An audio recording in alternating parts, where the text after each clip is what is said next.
And we're back without further ado. It's not just a normal Tuesday. It's Josh coming to you with another episode of Hitting Sidelines Hitting the Hard Court. We got Fonz on deck, and it's not a normal Tuesday because it's opening day. Fonz, you excited? Opening day for the NBA. I've never been more excited for a season, and It's kind of like waiting for that. that is not just Warriors fan in me talking. Yep, he's back, ladies and gentlemen. The man that bets against his own team, Fonz is back, Hey, it and was the right we're bet. Okay, I yeah, called it. I still think you got lucky with that one. You still owe us something for betting against your Warriors on Christmas Day. You had no business doing that. I'm glad that we're back. It's Tuesday, and for all of you that doesn't know what it's like to wait for a Christmas gift that you know you're going to get, and you know the exact day and time you're going to get it. This is what it feels like. We've been anticipating this all summer. Had a seemingly subpar Olympics just to bring us to this moment, the time when we could finally see KD in action. That's right, we're talking about him again. Kevin Durant, Warriors, opening day, opening games today. Fonz, I mean, what do you think? How excited are you on a scale of 1 to you're probably going to miss homework today? Well, I mean, I'm not gonna miss homework because I'm gonna do the thing where like I have the game on one side of my computer screen and homework on the other side. So I'm not gonna miss it. I'm just not probably not gonna do it well. So hopefully the professor doesn't grade it for accuracy. High expectations today are that productivity will be extremely low Exactly. and that competition will be extremely high for every game except for maybe Cleveland's home opener because of the World Series. Just quick side note, what do you think the impact on that game as far as watchers looking in on that game? Do you think Cleveland Indians being in the World Series will affect the Cavs? I mean, I don't think so because there's still a divide between like baseball fans and basketball fans. I feel like, um, I mean, like there are people like us who follow both sports, but there are still a lot of people who tend to only follow one. And I feel like there people want to be there in the Cavalier Stadium uh, to get their virtual ring, which is the thing Dan Gilbert's doing apparently. Um, Mm-hmm. but then there are also those who will just be like, well, the Indians haven't been in the World Series in forever, um, so why not go to that game? But I feel like I don't know. It's really you can't go wrong with either one. I feel like. This is true. The fortunate part it is an early game out of three for today. Opening game will be New York Knicks, a new looking four-star All-Star New York Knicks versus Cleveland at home, Utah at Portland, and then rounding it off with the perennial second place. I will never go anywhere. We shoot like it's Novocaine. San Antonio Spurs against your new look Golden State Warriors. Out of these three games, what do you think is going to be the most exciting game to watch? Give me the Jazz versus the Trailblazers. Um, they're both teams that can either like go they can stand like at the end of the season they can be anywhere from second to eighth. I feel like in the West. Both teams have so much potential. You got two stars, Gordon Hayward and Damian Lillard, who are top 20 players, I'd say, top 20, 25. Um, and this is yet another year where people are saying that Utah's going to put it all together. But I feel like we've yet to see that. And like a win over Trailblazers team that everybody's also hyped about because of the performance in the playoffs last year would really, set the alarms off for everyone else in the league that Jazz could be good this year. Could be good. Always looking at that potential. But what about the injury bug that's been plaguing the Jazz so far this offseason? You got a couple of starters out, and now you're looking at the basically the same situation that they had ran into late last season, which caused that season-ending dropout out of the playoffs. Do you think it's still going to affect them as much this year as it has in previous seasons? Oh yeah, Hayward's injured, right? Yeah, forgot about that. Yes. Yeah, that sucks. But I mean, like, I feel like they have a lot more depth this year than in previous years. Like, they got Joe Johnson, ISO Joe, weirdly playing in So Utah. Joe. He's weirdly. That might be the weirdest offseason move for me. Um, Dante Exum, is he back yet? No. He's back. I believe he's Yeah. back for this year. Yeah, they got George Hill. And You know, I don't think that that we'll probably be seeing the same Jazz this season, yeah, considering that the West is a little bit more competitive. But I definitely can see with Portland winning a handful of their games by less than 5 points last season. Definitely a team that loves to play it close. We could definitely see a really exciting game, to say the least. I mean, Utah definitely showed up in the last game last season, only to be defeated by the Black Mamba. Oh well, I mean, there was no way that they were going to win that game. Honestly, Hey, once bitten, twice shy. That's what I always say. It's possible that they might just break out of their shell and emerge as a contender team this year. I personally think that all eyes should be on New York and Cleveland, for multiple reasons, which we'll get into in just a bit. But let's talk about New York and their new lineup here. And the story is around what is essentially the Big Four: Derrick Rose, Joakim Noah, Carmelo Anthony, and Kristaps Porzingis. What do you think? Highlight reel or just another day in Broadway? I feel like it's more of the latter because, I mean, my only hope for the Knicks is that Porzingis is treated well and like doesn't mess up like off the court. I don't think he will because like he seems like a smart kid. But yeah, I just hope that like, he has a good career. You know, it's interesting that you mentioned that because you don't hear about many of the rookies or second years from the last couple of years in the draft classes getting into trouble. I mean, there was D'Angelo Russell, but That D'Angelo Russell was yeah, he was more of the exception though. that was inside the locker room. I don't know about outside of the locker room though. But, Yeah, I mean, yeah, that is true. No, but like like Towns, he streams games on Twitch, like for fun. Like no other, like the generation of like KG or Kobe, they would never do something like that. Well, they probably have to stay healthy long enough, considering that the injury bug hit the last 3 draft classes like the plague. Oh, that's so true. The most in these last 3 seasons. So they've probably just been too injured to get into trouble. Maybe, but no, but like, wouldn't being injured like set you up more because like you have so much free time, you're not traveling with your team, you're still an NBA player, so you can go out to the club and be like, yo, I'm a 6'5" forward for the next team, Who was it that injured their leg sometime last season and was caught doing squats, like carrying a girl on their shoulders I in the don't club? know that. Some football player, but I'm saying that considering that, hey, this is basketball, and you invest a little bit more money in yourself. Yeah, I just think that there are a lot more ways to distract yourself than going out and doing something stupid. yeah. I mean, like I feel like they're now,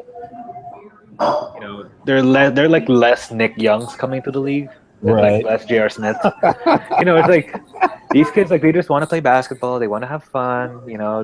They're still super young. They're like my age, so they still want to like hang out with friends, go to the movies, play video games, and just like enjoy their youth. Do some Just stuff. like going out and like blowing all their money. Do Like, some stuff and that I feel like they've like this generation, like they've seen other like the players before them, like crash out financially. Like because like those people make bad investments or they gamble. I think like these kids are a lot smarter with their money, where it's just like, yeah, I'll take care of my family. I like buy my mom a house or a car or something like that. Or like with CJ McCollum and Damian Lillard, like their moms still live with them. I think they still live with their mom and stuff. Yeah, like I mean, I love CJ partly because I go to Lehigh. Where you going after the game, man? I'm going to my mom's house. Yeah, no, like I feel like there's no more stigma with that. Like before, if you would hang out with your mom, people would be like, "Oh, why are you doing that? Like you're like be more mature." But I feel like now it's like they genuinely just like hang out with their parents, or something like that.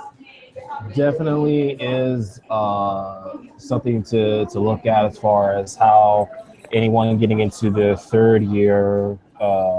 So you're looking at like the Russell in his second, Clarkson in like his fifth year, fourth year, something like that. And then you have players like Porzingis coming into this will be his third year. Porzingis? Yes. Third No. year. Second year. Second year. There we go. Giannis Antetokounmpo. There's all the kids from that class and what they're going to do. And I think this is a really big star class, just because of the fact that they're not getting into trouble. And I think you're right that they definitely learned from generations prior, which is saying a lot about them and saying very little about the guys that came before them, like the Stephon Marburys. Yeah, exactly. No, but like with Giannis, it's also like there's nothing to do in Milwaukee. I mean, I haven't been, so I don't know. But I feel like being in Milwaukee is so different from being in like Chicago, even. But they have beer there. They have lots and lots of beer. Yeah, but like, does Giannis strike you as somebody who would just like drink a ton of beer? I mean, it would take forever for him to get drunk because he's so long. He looks tall enough to knock back a tank or two. You get a couple of kegs in him. But I digress. Imagine Giannis doing like a keg stand. That would be wouldn't be able to hold him up. They would have to get like 3 people to hold him up and have to stand on each other's shoulders. He's like he's almost done. I mean, just the sheer torque alone from his lower body would be too heavy to hold up. Yeah. But yeah, and so least looked at on tonight's schedule is San Antonio at Golden State. Surprisingly, not surprisingly, last year's 1 and 2 seeds, which is weird to say that this is the least exciting team, considering that we have Tim Duncan out. Pau Gasol entered into that lineup, and we have, I think, a whole new Warriors team. Yeah. And for what everyone's seen during the preseason, the Warriors just naturally outscore everyone by 40. I don't expect that to be this season. But who do you have in all these 3 games? New York versus Cleveland. Who's taking that W home? Yeah, it's got to be the Cavs. Got to be the Cavs. I mean, LeBron would not let them lose, honestly. Everyone in Cleveland's going to be winning tonight, except for the Browns. Yeah. No, I'm pulling for the Cubs. FYI. Oh, okay. Yeah. All right. A little Chicago loving them. Yeah, give me the Cubbies. I like them. Utah, Portland, what do you got? This one is like really a toss-up. I mean, like, give me the Trailblazers because Utah doesn't have Hayward. Trailblazers. I'll take the Trailblazers on that. San Antonio, Golden State. That's Warriors. Come on. I'm taking the Spurs on this one. Okay, like I could see it happening. Like I feel like this could be like a prime like trolling opportunity for Kerr to be like, let's lower everybody's expectations. Like couldn't you see him do that? Like pull a like pop tactic and just like not play KD, Steph, and Clay as much like as they should. I'm not sure so much it'll be about letting off as so much as early controversy builds the character of new teams. Yeah, exactly. And like, yeah, they need some adversity this year. Like that's what Cleveland did. Cleveland started out really slow. I mean, you're talking about 2 teams that were kind of battling for top positions at the beginning of the season. Cleveland was struggling a little bit more. You saw the firing of their head coach, changing the guard, and then they got a ring out of it. I think that the same case is going to be for the Warriors this year. Yeah, but I feel like also with that, it's like Cleveland will always be a unique case just because of LeBron's presence. Like even with the Warriors, like they are like LeBron just has so much influence over every little decision that the Cavs make that you really can't compare them to any other franchise. Like Kobe never had that power. right? Like What? LeBron. No, come on. Kobe had. What do you mean Kobe never had that power? Kobe No, always like had that power. no, like towards the end, but like when it was Kobe and Phil, like that was basically even, right? Yeah, it was a close 1-2. You definitely Phil had more power Yeah, in but there, like but LeBron like one, and like Tyron, like Gilbert is like so far down the list in terms of like power. Also, like LeBron just like dominates Cleveland's power. well now because Cleveland never really had a true leader. Yeah, exactly. The whole city of Cleveland never didn't have a true Yeah. leader in anything for a while. LeBron, So LeBron is Cleveland's greatest player ever in any sport, and he wow. probably will be forever. Honestly, Wow. yeah. Wow, that's saying a lot. That No, is seriously, saying a lot. come on. If So nobody has loved the now that city we as were much as listening, he has, I see. All right. So if you want to talk about star power, let's move on to a bigger subject. For those of you that are actually able to listen or will be listening in later, um, a few weeks ago, Colin Kaepernick, now starting quarterback of the 49ers, decided to take a knee in the opening game as a social stand against the injustices being done to colored and more importantly African Americans in this country, looking for equality as well as the current system that's been used to uh, imprison, disenfranchise, or otherwise just simply colored folks. And the reasoning goes on and on and on and on. Nonetheless, he kneeled during the national anthem during NFL football game, and this caused a wildfire across multiple sports, multiple different players. Everyone had their own opinion, and even earlier during that, if anyone had remembered, Carmelo Anthony had came and Yep. spoke out after Tamir Rice shooting. And did a lot of social work out in Baltimore, his hometown of Baltimore. And a recent article came out in ESPN Mag that basically outlined Carmelo's outlook towards what needs to be done, and from his point of view as being a star and being a franchise player of the New York Knicks and a franchise player in the NBA. My question is, with a guy like LeBron James, with guys like this in the league, and they're looking at Colin Kaepernick making an example or being an example, what do you think opening night and the rest of the season is going to look like, as far as not just the national anthem, but players taking players and social platforms going forward for this season? I mean, I feel like in general, basketball is a more progressive sport. In terms of both the players and the audience who watches it. We've seen LeBron, like the Banana Boat crew, LeBron, Chris Paul, Carmelo, and Dwayne Wade. Like they're basically the leaders of the NBA in that sense. But in general, I feel like if they do take a stand, then like that'll be a sign to everybody else that can take a stand. Like if LeBron or Carmelo, like if they sit or kneel during the national anthem, then other players like a KD or even like younger players like a Devin Booker or Russell, like they'll see that, okay, if somebody like LeBron can do it, then we can do it. Right. I think once again, speaking to LeBron's power, he's really the barometer of like the NBA's social conscience, I'd say, because he's kind of outspoken with these social issues, and like it's like a very important topic to talk about, and it's relevant to the world now, especially in the America that we live in. But I mean, like, I don't really have a stance on whether or not you should stand or sit for the national anthem, partly because I'm not American, and partly because like I just don't have that like mindset of like representing your country in that way. So if they do decide to stand, I mean, or like sit or protest, good for them. I wish them the best in doing that, but I'm also like, if they say, if they don't, then it's fine. Like, So if they do it, cool. If yeah, they don't, cool. You're still yeah, watching basketball. Wait, yeah. I mean, like, I'm I not. want to.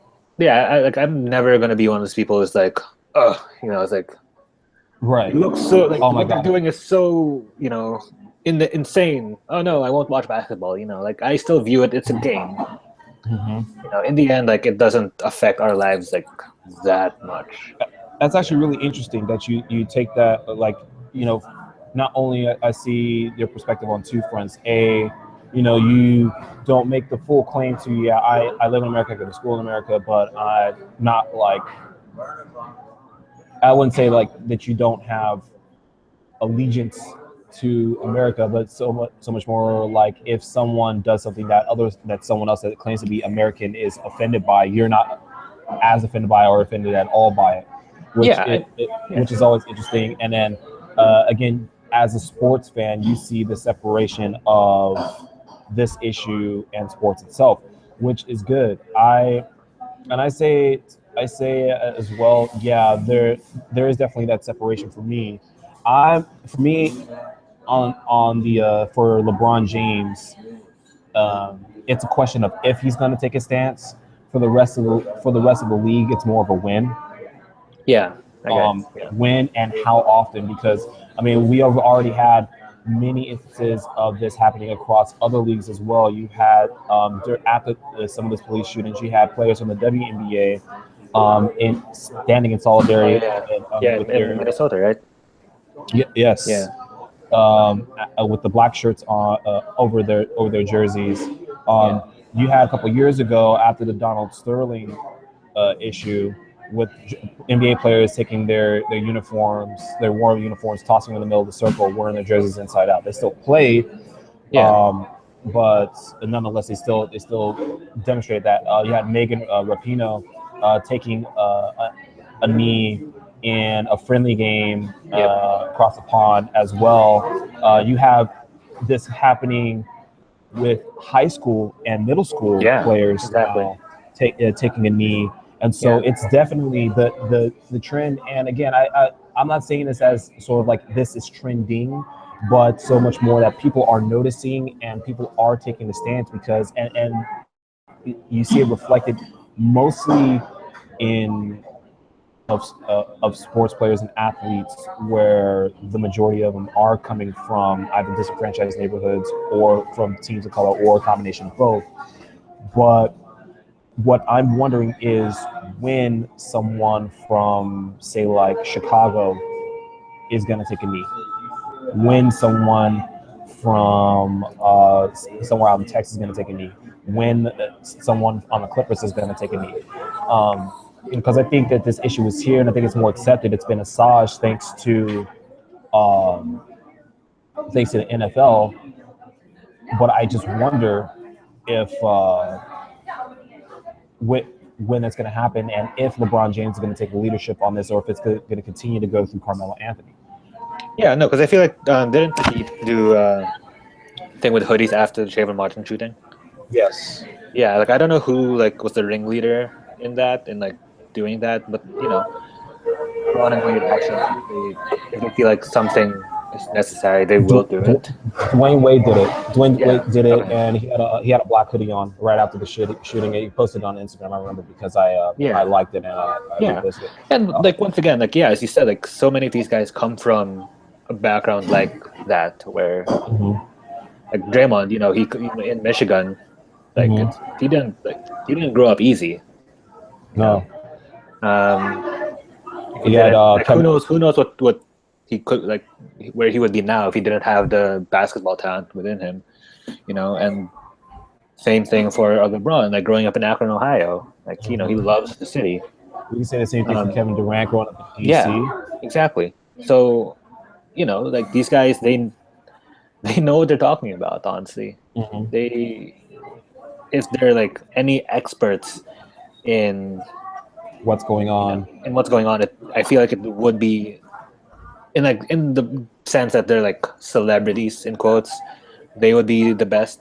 They know the most because like even if you go to like a private high school for basketball, like there would still be like some people I feel like calling you names and stuff because like you're beating their team, Right. or like I remember, I forgot where I saw this, but like oh, I think it's in the Fab Five documentary. Like Jalen Rose would say like like there would be people standing like beside the stands and be like would say Yeah. if you don't, They drop expletives. yeah, exactly, or like would like threaten you to drop the game, Yeah. because like they're betting money on like we I'm fortunate where like I don't have to go through something like that.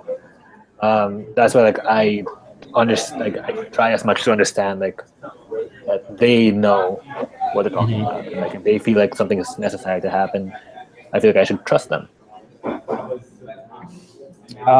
So again, so you have this other perspective where you'll continue to watch the game, whether there's action or no action taken. Yeah. What do you think the backlash will be from the commissioner, from the community, from the owners? I mean, I don't think Silver is like. I mean, he said like he hopes that they stand for the anthem because like it's the right thing to do, and I get that perspective. It's like the good PR move for him. But I don't think he's the type of commissioner to like actively punish them, because once again, the basketball community is very inclusive, right? It's a very progressive group of people. So I feel like if he sees that they're sitting or protesting, I don't think he'd like, if ever he'd fine them. I don't think he would ever suspend them, for doing something like that. But yeah, I mean, for owners, I'm not sure like what owners would do. I mean, I don't think like a Joe Lacob would care necessarily. Or, like, I feel like Mark Cuban wouldn't say anything like to throw his players under the bus. Like if Harrison Barnes and or Wesley Matthews, if they protest, I don't think Mark Cuban would go out and be like, that was wrong. I think that Mark Cuban might actually support his players doing that. Yeah, I feel like he would. Yeah, I think it would have, and I'm sure that there are discussions going around. I'm sure that once it started catching fire, and especially with Colin Kaepernick and them determining like what his motive was, et cetera, I'm sure that there were conversations that were had amongst owners and their players and staff about what would happen. Because I mean, you even saw there were a couple of people that performed the national anthem. Kneeling. Yeah.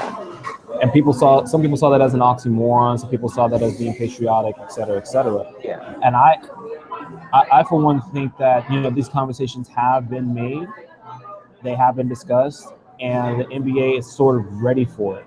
Exactly. And that's the best thing about the NBA is that they follow right behind the NFL. So whenever someone screws up in the NFL or does something extreme or does something serious, the NBA sort of learns from that, adjusts accordingly, and like you said, because of the more progressive league, that they find a better approach to it as far as not just the image but the completion of the message. Yeah, I feel like and like basketball Twitter in general seems to be like a very like inclusive place. I mean, obviously there are like your bad trolls and whatever, like those Twitter eggs and stuff. But in general, it's like people are just happy that basketball. We just want to be entertained and to have fun watching the game. In the end, this is true. Yeah. So we'll see. Definitely going forward. Again, first game tips off officially at 4:35 in the land. In Pacific time. Yes, Pacific time. And for those of you actually that are not working and get to tune into that game, ring ceremony and Cleveland Indians taking on the Chicago Cubs tonight. Shout out to history making World Series today. Exactly.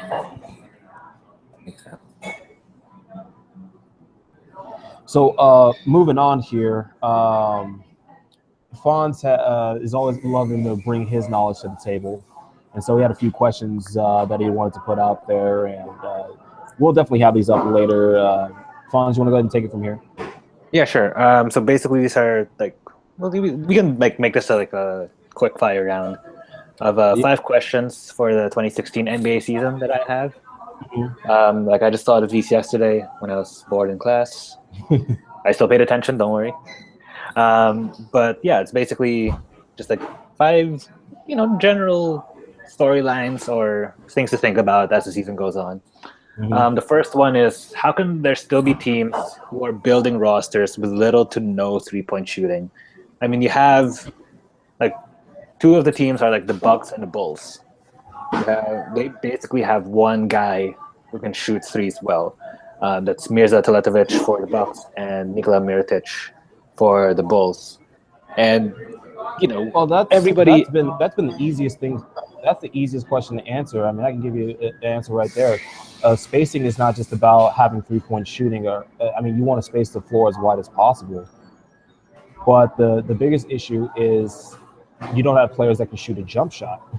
Yeah. If you have players that can shoot a jump shot or at least a decent mid-range jumper, anywhere from 18 to 20, that spaces the floor enough for your big guys. The problem is for those teams that they have so many people on the front court that have to play back to the basket or bully their way inside. That you have all that length, it takes up so much of the floor that they can't get enough spacing. It's hard to put 2 people on the floor at the same time. Imagine Greg Monroe and Boogie Cousins being in the court at the same time on the same team. Boogie can shoot threes now. I feel like he just took it into his own hands. He was just like, well, if the Kings are just going to keep drafting centers, I might as well become a stretch 5 so that I can play with these guys. And if you're Greg Popovich, you don't play to shoot the 3. You don't play to get a 3-point shooting team. You're not drafting for that. You're drafting for skill players. Yeah, you're drafting for tools. Yeah, so but I feel there like are teams that have a certain thing that they want to go after, and 2 or 3 3-point shooters isn't in their design. Yeah, but it's also like everybody's like spacing. It's like the Warriors. They have the best spacing in the league. The Cavaliers, they have great spacing. That's why they added Channing Frye, almost said Channing Tatum, Channing Frye, to the roster. That's why like the Heat. They play James Jones and Mike Miller. And same thing with the Mavs when they won the championship. Like there's like been more like not exactly a blueprint, but there's something like guidelines that these great teams have had, aside from the fact that they had like the best players in the league. But for the Bulls, it's like, let's get guys who can't shoot. Like, I mean, Bobby Portis might be able to shoot. Dougie McDermott might be able to shoot. Nikola Mirotic might be able to shoot. But they're still building the team around Jimmy Butler, Rajon Rondo, and Dwayne Wade, who all can't shoot. So like, I mean, and like that's been hammered by everyone talking about basketball this year, like how much the Bulls are gonna look terrible on offense. But it's just like that's just such a weird like counterculture. Yeah, it's kind of like the Titans. Like the Titans were like, everybody's like passing. Well, we're just gonna go run. Same thing with the Cowboys. It might work in the NFL, but I don't think it'll work in the NBA because once again, a 3 is better than a 2. Well, the whole differential between how you approach that aspect is, all right. So you have 3-point shooters, right? And nowadays 3-point shooters are a lot more streaky. Yeah, that's true. Than they were back in the day. Yeah. And spacing, I mean, if you're not paying attention to how your team is spacing itself out, then you're not doing a good enough job of helping your own guys get dribble penetration. If you have guys like Damian Lillard and Kyrie Irving, who and Derrick Rose even more so, who love to drive the paint, sometimes look for that contact and get an easy layup. The hardest problem with not having that spacing is the fact that those guys can't add that part of the game to their offense. But at the same time, if you don't have someone that you can kick it to for a sure shot, then it makes no sense. And again, the guys are just so streaky that's why you don't go looking for a 3-point shooter. That's why the Bulls getting Doug McDermott sucked because Shout Douglas. out to Creighton. I mean, he was a great player at one point at one time. Yeah, the high scorer of the league, but keep in mind he was also playing in a league in college that was high in scoring in the first place. Yeah, They were like they were basically having West Coast offenses on the East Coast, and they were playing against teams that played zones. Yeah, I mean, if you see a zone, you man, you can easily eat up 30 points if you're at least a decent shooter. You get on a hot streak and you're playing against a zone. And so those are the things that when I say like that's why you still have these teams like that. It's because coaches are looking for consistency. If you can create your own shot, cool. It's more of if 5 seconds to go on the shot clock and you get kicked to and someone's closing out on you, can you hit that 20-foot jump shot? I don't care if you can hit it from beyond the range. It's the fact that now if you hit that shot, that makes your defender and maybe a help defender commit to you, which makes it easier for the next play for your Damian Lillards and your Kyrie Irvings to dribble penetrate. yeah, But we don't have that. yeah. True. Okay, second question. Let's make these a little faster. I got to eat lunch and go to class. Let's see. Okay, this is like a question specifically for you since you're a resident Lakers fan. Who will emerge as the Lakers' third cornerstone? Because they have Russell, they have Ingram. Like, do you think that they'll tank and get another one, or can will Randall or Larry Nance step up? Okay, so you're thinking of third guy as in like these three Like are the James always going to Harden. be. See, that's an interesting question because you're Russell and Russell's always going to have the ball. Yeah. You said Ingram.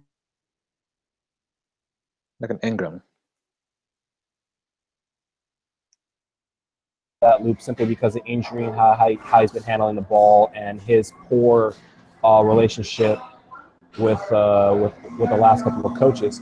I think that you actually have Russell Randall, and the third guy is it's actually Clarkson Randall, and the third guy is Russell for now. And it's No, but do you like Clarkson? I think it's gonna love be good? Clarkson. Right. I'm sad the fact that he gained a little bit of weight and some of his shot has went away from last season. He was a little bit more thin. He's a little bit more fluid with his shot and everything like that. I don't like Russell's jump shot, by the way, for any of you that has. But he's got ice in his veins. I don't care what he's got in his veins. he can have. He can have mamba venom in his veins for all I care. I don't like his shot. Yeah. I don't like his shot because it looks like he just got out of the gym shooting heavy balls. Yeah. It's a weird stroke. I mean, yeah, he puts more arc on the ball, so it's got a lot more surface area to cover when the ball drops, which is good, and you guys can look into that later. But I don't like his shot. But nonetheless, he's going to be a primary ball handler. Clarkson can finally move over to the 2, which is going to work better this year because it can work a little speed. And they can offset going back and forth with each other. Larry Nance Jr. is definitely a hustle player, but he's not going to be the third guy. Yeah. And it's simply because he doesn't draw that much attention. That's true. Yeah. That's true. I mean, like he could be like Julius a smart cutter guy. Julius Randle, for much as everyone might think that he might be getting played out of the rotation by Brandon Ingram and Larry Nance Jr., he actually garners the most attention on the team because he is, like it or not, the biggest player on that front court, and he can handle the ball.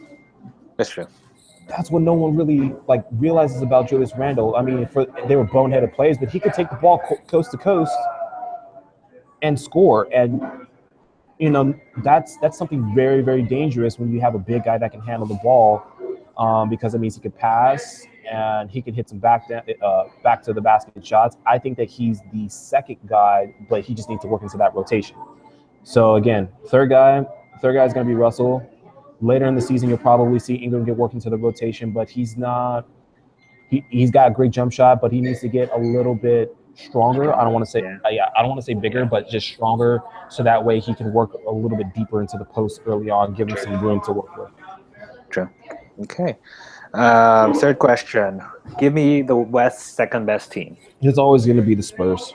It's always. I don't know. I don't know why anyone would try to bet against that. I mean, yeah, the Spurs may take a little bit off, but they will always, likely or not, be the second team in the West, and that's simply because they just coach too damn well to be anything less.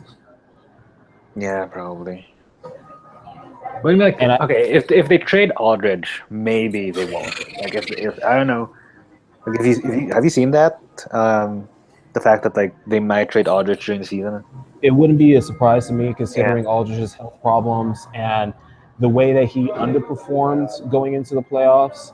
I don't know why I call him the second team. They weren't the second place team, but I don't see LaMarcus Aldridge now, unfortunately, being long term with the Spurs, which again it makes me really sad Yeah. considering that he has a great game. It's a game that really fit well to the Spurs that just never flourished. But I could see that happening, and I don't see it falling apart completely because they've been doing a great job of rotating in bigs for the void that Tim Duncan has left. Pau Gasol can be a nice addition, but it's just I see that happening, and I don't see it happening halfway during the season. I see them getting a third of the way through the season, and then saying, "Yeah, we're gonna pull the trigger on this guy." Well, we'll get to trades in a bit, but who will be this year's Utah Jazz? Because the Utah Jazz are like the Tampa Bay Buccaneers of the NBA, where it's like every year people are like, "Oh, they're gonna be great. They're gonna be a good team. They got all the pieces. Like Gordon Hayward, Derek Favors, they're good." And then like they just like injuries happen. Are we saying overall? Or are we saying just West Coast? I'd say overall, like who's a team that people are hyped about, but like actually might miss playoffs? Well, the most obvious choice is the New York Knicks. Why are people hyped about that team? Seriously, It's simply because of the star power. No one thought that they could put a team like that together. It's like the reason why they could put the team together is because like the players are bad. It's the Team B version of what they envisioned being together during the last like huge free agency when LeBron James, Wade, Bosh, when everyone was free, and they wanted to put that team together in New York. But now that they don't have that team, this is the Team B, and yeah, there's no two ways about it. You have three players out of that big four that have had constant knee or lower back injuries, and they don't move as fast as they could have, or they would have if they had the other, Team A. But you still have to respect that team. There's no two ways about it, and I think that they'll pull out wins against over 500 teams. I think that they will get a win against a team like the Cavs or the Warriors this year, just because either the better team will be slipping, or this team will just get hot, which or tends to happen. God will score 100 points. I wouldn't doubt that. But I think overall, you got the Knicks being the Jazz of this season. The other team that's surprisingly could be this year, and it's only because of how the locker room has been going, is the Los Angeles Clippers. Oh my God, that would be fantastic if the Clippers missed the playoffs. Imagine all the drama. Yeah, again, like basketball fan first, Laker fan second. But overall, as a fan of basketball, you see this team that's been in the playoffs year after year after year, which is great because the Clippers, never made the playoffs for a while before that. It was just like, oh yeah, it's that other team in Los Angeles. But now you almost expect for them to be there, and that would be the one team where you're just like, wait, Los Angeles doesn't have a team in the playoffs this season? Is the hell freeze over? And no, it's just more of a matter of they have a high possibility of that whole locker room falling apart. I mean, if Chris Paul starts like not punching Blake or DeAndre in a pick and roll, then we'll know things are going bad. He just like flipped, like he just was like, oh no, I hit Blake in the nuts. I could actually see that happening. Okay, well, like, quickly, like, do you think the Wolves are gonna make the playoffs? The baby Wolves, or the Timber Pups? Timber pups. Timber Pups, great name. Timber pups. Do you think they're gonna make it? I say we had a discussion for those of you that tuned in Saturday. Had a high Yeah. discussion. We definitely have an expectation of the Wolves to sneak in that 7th or 8th spot. Rounding out the 6th through 8th spot, just real quick, we had Phoenix, Utah, Minnesota. It was Phoenix, Utah, Minnesota on the West. Wow, you guys have high expectations for the Suns. It's high enough. And again, we're talking about record-wise. You could, I mean, you had That's true. plus 500 teams on both ends of the aisle. Actually, you had Rockets who just barely made it in last year. True. And you notice we didn't talk about the Rockets. No one has expectations for the Rockets anymore.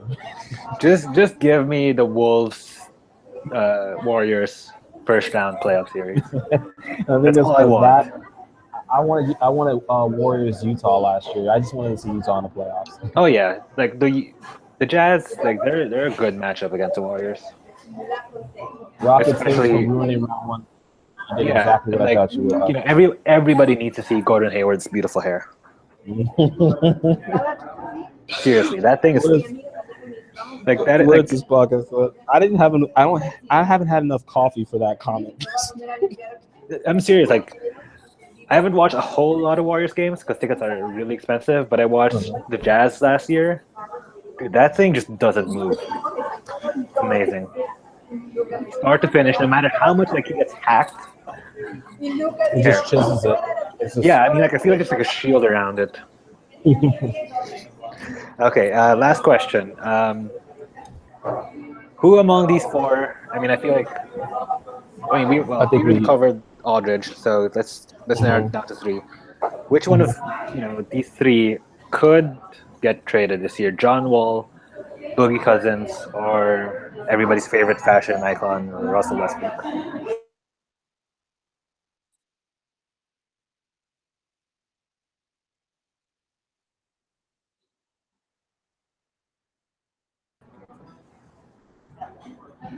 John Wall, DeMarcus Cousins, Westbrook. Yeah. Okay. Well, the Wizards have been a team that after about 3 years ago just went completely dark. So in order to make some noise and to kind of get things going again, you do want to you want to move him to open up space for a possible Kevin Durant signing. After he declined his 2018 player option to become a free agent. I mean, yeah, he could do that, but I don't know. DeMarcus Cousins, you see how big he is. He ain't going anywhere. DeMarcus Cousins and Sacramento Kings are a couple in a really bad relationship that just decide to keep being in that bad relationship. And you keep telling one side or the other to get rid of the other side, and they say, yeah, they're going to do it, and then they get really close. It's like they get close to signing the divorce papers. Yeah, we're basically their friends. Just be like, just do it. God, like, you are not happy right now. And we're kind of tired of being friends with them, but they just somehow... Yeah. And like they text us like in the middle of the night. It's like, Vivek did something again. He's like, God damn it. Divorce papers are on the table, and they look into each other's eyes, and they say, "We'll give each other a chance, one more chance."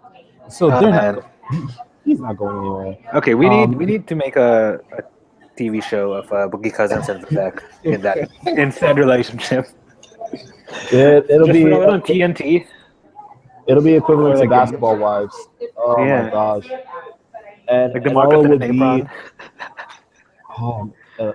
a nice mashup between Hard Knocks, Basketball Wives, and it would have to be played on HGTV just to get more reviews. Oh, shout out to HGTV.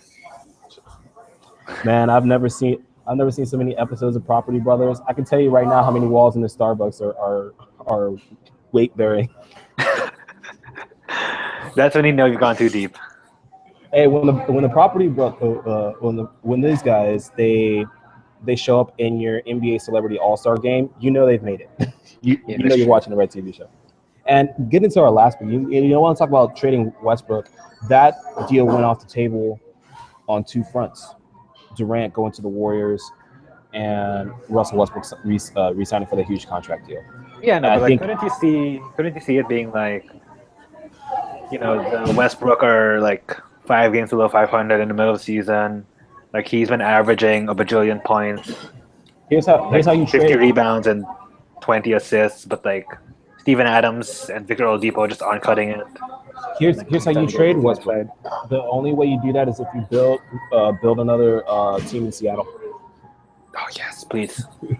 Send the Thunder back. Send the Thunder packing from Oklahoma back to Seattle and in that whole deal because that'll be like one of the big things. Like, yes, basketball's back in Seattle. You know, you get all the Gary Payton, Slamma Jamma, Sean Kemp references.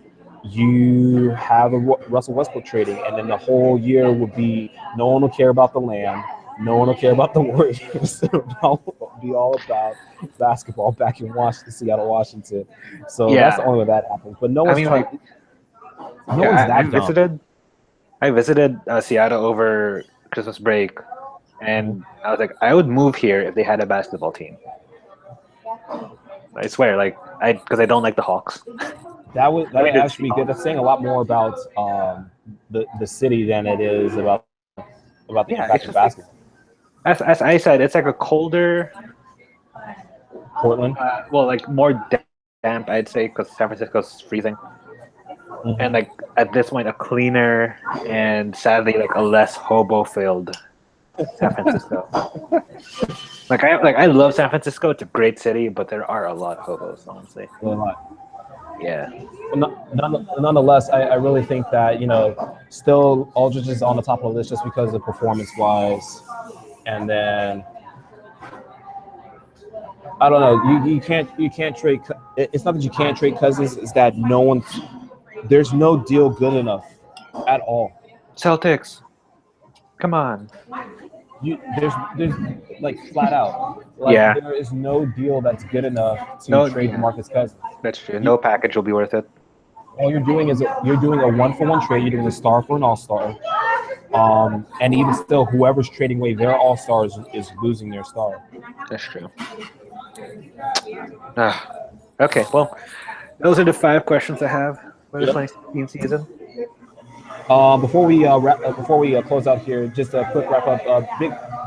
What's your biggest story for the league? What are you looking for? Any team in particular? Any huge predictions that you want to make? How good are the baby Bulls going to be? Honestly, people have been writing about this and talking about them like forever. But I mean, it would just make the league so much more fun if they were good because you know they are all the pieces are there.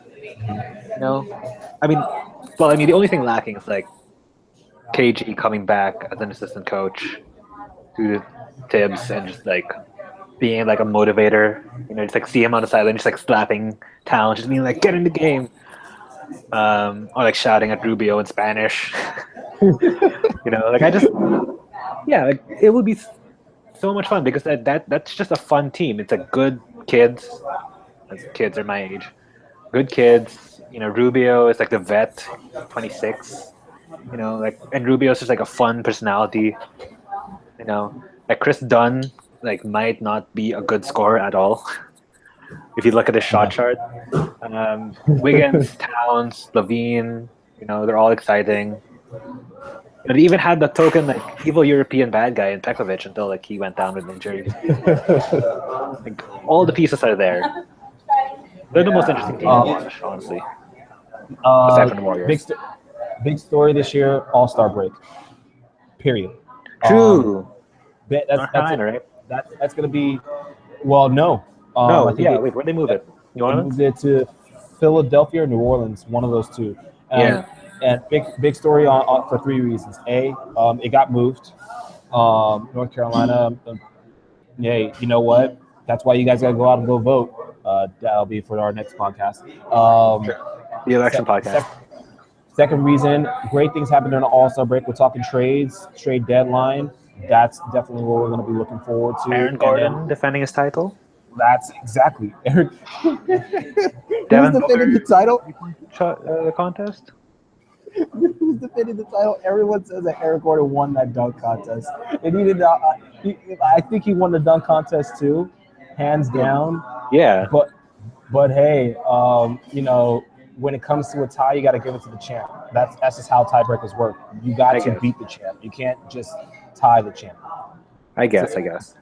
Boxing methodology. So again, I don't want to call it David versus Goliath. I just want to call it the mountain versus the ocean 2.0. The most exciting thing coming out of Orlando and Minnesota yet. Zach LaVine and Possibly the most exciting thing to come out of both places. Yeah. In their history. So again, definitely going to be exciting to see. So everyone tune in for the All-Star break this season.